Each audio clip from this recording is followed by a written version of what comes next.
Hi friends, welcome to our channel.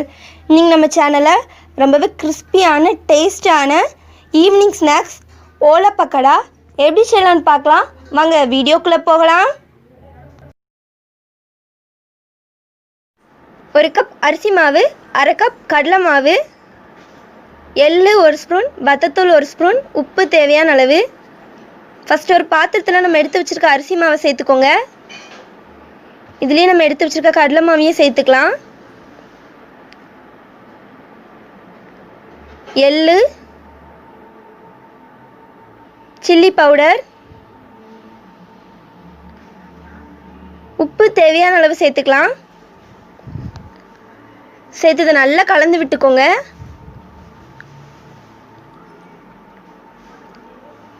இது இந்த மாதிரி நல்லா கலந்து விட்டதுக்கு அப்புறமா ஒரு 1/4 கிளாஸ் எண்ணெயை நல்லா சுட வச்சு அதையும் இதில் சேர்த்துடலாம்.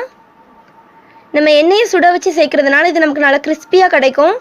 சேர்த்து இந்த மாதிரி நல்லா கலந்து விட்டுக்கோங்க. இப்போ இதில் தண்ணி கொஞ்சம் கொஞ்சமாக சேர்த்து நம்ம சப்பாத்தி மாவு பதத்துக்கு கலந்து எடுத்துக்கலாம். இந்த மாதிரி நல்லா கலந்து எடுத்துக்கோங்க. பாருங்கள் ஃப்ரெண்ட்ஸ், நம்மளோட மாவு ரெடி ஆயிடுச்சு. இப்போ நம்ம இடியாப்ப குழல்ல ரெடி பண்ணிடலாம். இடியாப்ப குழல்ல இந்த மாதிரி அச்சு சேர்த்துக்கோங்க. இப்போ நம்ம செஞ்சு வச்சுருக்க மாவை பாதியாக பிரித்து அதை ஓவல் ஷேப்க்கு நம்ம திரட்டி எடுத்துக்கலாம். இப்போ இதையும் இடியாப்ப குழல்ல வச்சிடலாம். வச்சு இதை ஒரு மூடி போட்டு மூடி வச்சுருங்க. அவ்வளோதான், நம்மளோட இடியாப்ப குழல் ரெடியாக இருக்குது. இது இப்போ எண்ணெயில் சேர்க்கலாம். ஒரு பாத்திரத்தில் எண்ணெய் வச்சுக்கோங்க. எண்ணெய் நல்லா சூடாகட்டும். எண்ணெய் நல்லா சூடானதுக்கப்புறமா நம்ம குழல்லேருந்து இப்படி பிழிஞ்சு விட்டுக்கலாம். இதை இந்த மாதிரி தனித்தனியாக பிழிஞ்சு விடுங்க. ஒன்றுக்கு மேலே ஒன்று விழுந்துச்சு அப்படின்னா நமக்கு நல்லா கிறிஸ்பியாக கிடைக்காது. அதனால் இந்த மாதிரி தனியாக பிழிஞ்சு விட்டுக்கலாம். இது நல்லா வேகட்டும். இது ரொம்ப ரொம்ப ஈஸியாக செய்யலாம். டேஸ்ட்டும் சூப்பராக இருக்கும். ஈவினிங் ஸ்நாக்ஸ்க்கெலாம் சூப்பரான ரெசிபி. குழந்தைங்க எல்லாருக்குமே ரொம்ப பிடிக்கும். இது இப்போ ஒன் சைட் திருப்பி போடலாம். பாருங்கள் ஃப்ரெண்ட்ஸ், இப்போவுமே நமக்கு நல்லா கிறிஸ்பியாக கிடச்சிருக்கு.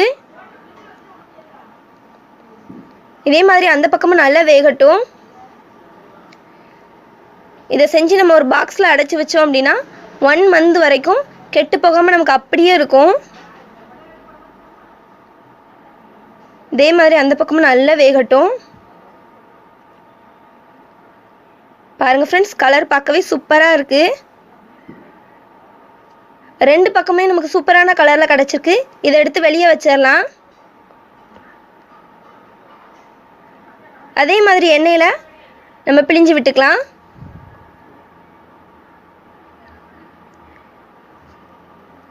இதுவும் நல்லா வேகட்டும். இப்போ இதுவும் நல்லா வெந்திருக்கு. இதையும் எடுத்து நம்ம வெளியே வச்சிடலாம். பாருங்கள் ஃப்ரெண்ட்ஸ், நம்மளோட ஓலை பக்கோடா பார்க்கவே சூப்பராக இருக்குது. ரொம்ப ரொம்ப ஈஸியாக செய்யலாம். டேஸ்ட்டும் சூப்பராக இருக்கும். நீங்களும் செஞ்சு பாருங்கள். இந்த வீடியோ உங்களுக்கு பிடிச்சிருந்தா தாயம்மா சமையலுக்கு சப்ஸ்கிரைப் பண்ணுங்கள், லைக் பண்ணுங்கள், ஷேர் பண்ணுங்கள், கமெண்ட் பண்ணுங்கள். தேங்க்யூ.